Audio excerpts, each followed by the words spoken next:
So, whatever happened to that classic 1925 influential horror film of the silent era, now celebrating its 100th anniversary, The Phantom of the Opera? Let's find out. Movies, music, and monsters. Danger, danger. Hey my friends, Dan Monroe here talking about movies, music, and monsters. Hey guys, real quick, according to my YouTube analytics, surprisingly more than half of the people watching this channel are not subscribed. So, if you could do me a huge favor, please hit the subscribe button. It only takes a second, but really helps this channel grow. Thank you, my friends. You're the best. The original 1925 Phantom of the Opera. I honestly have to admit that I never saw this film when I was a kid, simply due to the fact that it was a silent film and they didn't really run those very much on the 5 stations we were able to get back in the day. Everybody remember those, right? 3 network channels, UHF, VHF, and maybe a couple of grainy Canadian channels thrown in for good measure. However, that being said, I did see a lot of really spooky photos of this film in some of my favorite publications of the day like Fangoria and Famous Monsters, but it wasn't until years later that I was finally able to, sit down and watch this film, a classic for sure. Interesting to say the least, but more than that, an extremely influential film in both the Hollywood industry and horror genre with a very strange and unique story. So, grab your old pipe organ and your Mask of the Red Death with a bucket of stale popcorn and let's dive in. Feast your eyes, glut your soul on my accursed ugliness. Now, essentially, The Phantom of the Opera is just a retelling of the classic fairy tale Beauty and the Beast, which we've seen told over and over in Hollywood for years, a character with a tragic element added to the story, but to understand the origins of this film, we gotta go back, way back to the original concept of the opera Ghost with the novel The Phantom of the Opera by Frenchman Gaston Leroux, who was also a lawyer and a journalist as well as an author of many fantastic tales, but none quite so famous as this one, which was first published in 1910 and was a huge literary success at the time, the story of the horribly disfigured musician Eric dwelling in the bowels of the Paris Opera House and his unbridled love for the singer Christine, who he wishes to make a star. The author, Leroux, was originally inspired to write this story from an earlier novel called Trilby, telling a similar story of Svengali who possesses the voice and the soul of a beautiful young singer, and Universal Pictures quickly picked up the rights to The Phantom of the Opera with the specific intention of having Lon Chaney star in the role after his enormous Hollywood success with The Hunchback of Notre Dame. Lon Chaney was an enormous star at the time, an incredibly talented performer, obviously an absolute genius with his innovative makeup effects, really starting off the entire horror makeup industry in my opinion. Certainly an incredible pioneer to be sure, known famously as the Man of 1,000 Faces, and he had an incredible dramatic range, which was absolutely perfect for silent movies in particular. He could express so much in pantomime, literally without even speaking a single word. Now, very similar to The Hunchback of Notre Dame, producing this film was an enormous burden for what was, at the time, a very small film company, if you can wrap your head around the fact that Universal Pictures was once a little tiny studio. Keep in mind, quote-unquote horror movies weren't popular at the time. People were into romances and dramas, comedies and westerns, and it's really super interesting. Originally, they were going to shoot the film over in France, but primarily for budgetary reasons, they built an incredible full-scale set of the Paris Opera House right there in Hollywood at Universal City, just underneath the set for The Hunchback of Notre Dame. The set that they built for the Paris Opera House was a 100% accurate reproduction of the original in Paris, extremely detailed and ornate, built specifically for this 1925 version of the film, and it was the very first steel-constructed set ever made on the Universal lot, and because it was such an enormous, gorgeous set, Universal just continued to use it throughout the years in other films, including the 1943 production of Phantom of the Opera. Fun fact, even though the main stage area of the Paris Opera House was perfectly replicated,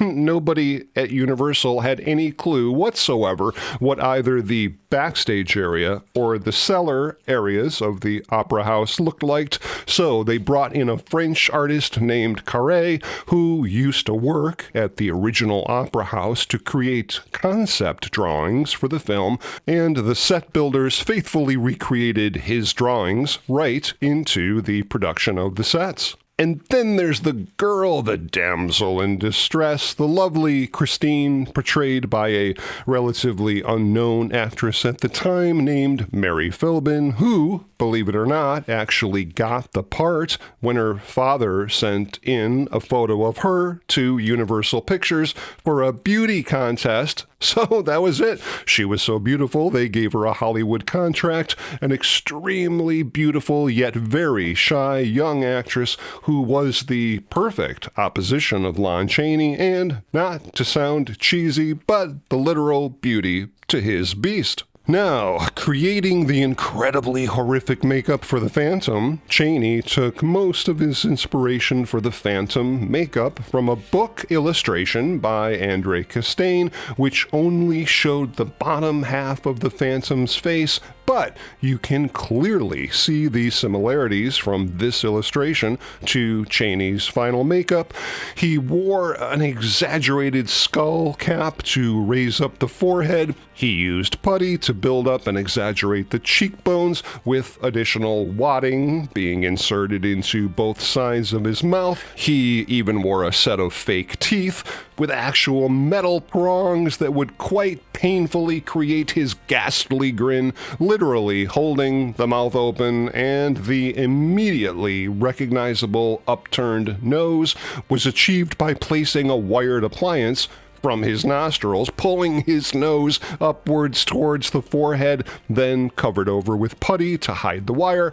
But if you look really closely, you can actually see the wire itself in some of these early production stills, which, according to many people on the set, often caused significant bleeding for Chaney, an unbelievable and painful dedication to his craft, giving us one of Hollywood's most horrifying, iconic figures. The director, Rupert Julian, who was the studio's star director, by the way, and Lon Chaney did not get along at all. Julian was extremely strict on set and, quite frankly, didn't work well with anybody on the production, especially Lon Chaney. They had conflicting opinions on just about everything, and it got so bad that at one point they weren't even speaking to each other. They had a middleman in between to get messages back and forth,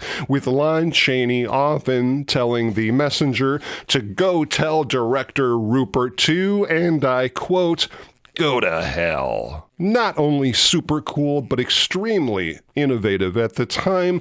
A new two-color Technicolor process was used for some of the more elaborate and ornate scenes in the film, with other scenes simply being color tinted red, green, or blue to emphasize the tone of what we were seeing on the screen. With a production cost of nearly $500,000, the film was set to premiere in New York in February 1925, but a preview screening of the film took place 1 month earlier in January and was, to say the least, an absolute disaster. Wait, what? Yeah, the general manager was fired, director Rupert Julian walked out of the production completely, and a new director named Edward Sedgwick was brought on board, who primarily worked on Westerns, literally reshot over 60% of the entire film, adding elements of not only action, but some comedy to the story. So there was a second screening in April, which surprisingly went over worse than the first. The second general manager was then fired. Director Lois Weber was then brought on to sort of pick up the pieces and attempt to do something, anything, to get this $500,000 nightmare into some cohesive form, basically just cutting and pasting all the previous footage shot into a new edit of the film. Originally, Eric's soul was redeemed by Christine giving him a kiss, and he literally died at his organ of a broken heart, but that needed to go. Just let's get that out of here. Replaced with the typical Hollywood chase sequence, the mobs of angry people running after the monster in an effort to defeat it. You know, frontier justice kind of stuff. Thus, the broken soul of the Phantom was replaced with him just getting thrown into the water by the masses. Certainly seems like a pretty good invitation to a sequel to me. Well, hang on, we're getting to that. The Phantom of the Opera, at least this third iteration, finally opened in September 1925 with an overall cost of $632,000. And unlike previous screenings, this time was an enormous hit, a sensation, in fact, bringing in more than $2 million at the box office, and holy Jiminy Christmas, $2 million back in 1925 was a whole heck of a lot of money, I can tell you that. Well, I guess silent movies certainly took off from that point, right? Well, actually, no. This was pretty much the last hurrah for silent movies because in 1927, just 2 years later, everything changed with The Jazz Singer, Hollywood's first movie with sound, or talkie, as it was called back in the day, taking theaters and audiences by storm with this incredible new, unheard-of concept, movies with sound. What a shame. Well, no, not really. Once the executives at Universal saw how incredibly successful movies with sound were, they actually considered simply doing it again, doing another version immediately with a sequel called, you guessed it, Return of the Phantom, which was announced by Universal to include all talking, all singing, and all Technicolor, but no Lon Chaney, who absolutely refused to have anything to do whatsoever with talking motion pictures. So, Universal went back to the drawing board and pulled a George Lucas, altering the original 1925 version for a new 1929 version, which included some pre-recorded music, sound effects, and yes, even spoken words, but contractual conflicts prohibited the use of dubbing Chaney's voice, so they just got another actor to come in to be the voice of the Phantom, speaking only in the third person when the Phantom was seen sneaking around in the shadows. Must have been really hard trying to get people to sync new recordings with scenes filmed 2 years earlier. Actually, not at all, because they went ahead and refilmed again about 40% of the film at an additional cost of over $100,000, this time with spoken dialogue, giving us two completely different different versions of the same film, only 4 years apart, and once again on its 1929 release, the audiences just ate it up, calling it stunning, a true spectacle, and breath-talking. Breath-talking.